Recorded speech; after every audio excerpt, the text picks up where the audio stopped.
మోడీ గారు 12 సంవత్సరాలు పరిపాలన పూర్తి చేసుకొని దేశంలో అత్యధికంగా ప్రధానమంత్రిగా పరిపాలన సాగిస్తంలో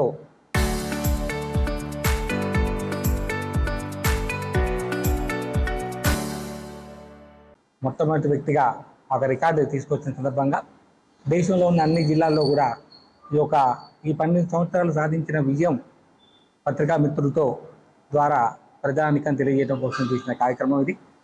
మిత్రులారా, మోడీ గారు వచ్చిన తర్వాత ఈ 12 సంవత్సరాల్లో అనేక రకాల కార్యక్రమాలు చేశాం. అందులో ప్రధానంగా మీకు చెప్పేది, ఈ 12 సంవత్సరాల్లో 25 కోట్ల మంది ప్రజల్ని పేదరికం నుంచి బయటికి తీసుకొచ్చిన కార్యక్రమం చేశారు. ఒక సుపరిపాలన అంటే అర్థం ఏంటి? మళ్ళీ మళ్ళీ నేను ఆ ఓట్లు వేయాలి, లేకపోతే ఇక్కడ నా సామాజిక వర్గానికో, నా ప్రాంతానికో, లేకపోతే ప్రజలను రెచ్చగొట్టే విధంగా, ఒక మైనార్టీ సంతుష్టికరణ విధంగా చేసే విధంగా కాదు. ప్రజలు సంతోషంగా ఈరోజు భారతీయ జనతా పార్టీ కొన్ని రాష్ట్రాల్లో 3 సార్లు 4 సార్లు వరుస గెలుస్తున్నారు. 2 సార్లు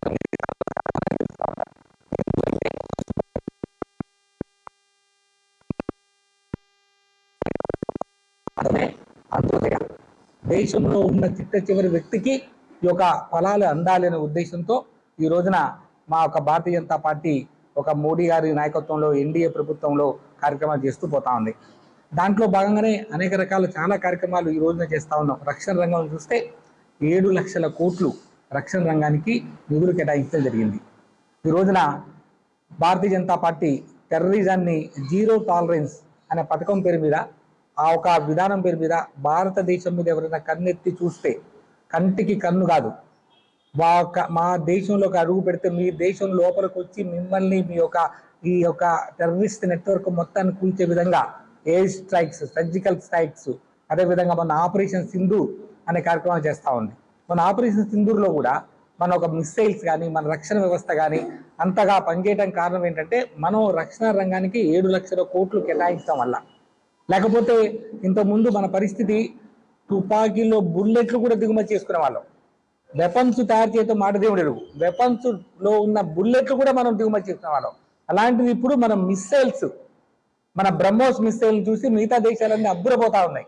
ఇంత తక్కువ ఖరీదులో ఇంత మంచి, ఇంత మన్నికగలంగా నాణ్యమైన మిస్సైల్స్ వస్తున్నాయని చెప్పి మనకి ఎగుమతులు కూడా భారీ సంఖ్యలో పెరిగినాయి. 3 రెట్లు ఒక 2 సంవత్సరాల్లో మన ఎగుమతులు కూడా పెరిగినాయి. కాబట్టి అన్ని రకాల మేక్ ఇన్ ఇండియా పరిస్థితి మీద భారతదేశం ముందు తీసుకుపోవాలని ఆలోచనలు చేస్తూ ఉన్నారు ఈ మోడీ గారు. దాంతోపాటు మోడీ గారు అధికారం వచ్చిన అమ్మటే మిగతా మా బీఆర్ఎస్ నాయకుల ద్వారానో, లేకపోతే కాంగ్రెస్ పార్టీ, లేకపోతే ఈ యొక్క పద్ధతి లెక్క మేము సింగపూర్ చేస్తాము, లండన్ చేస్తామని చెప్పలేదు.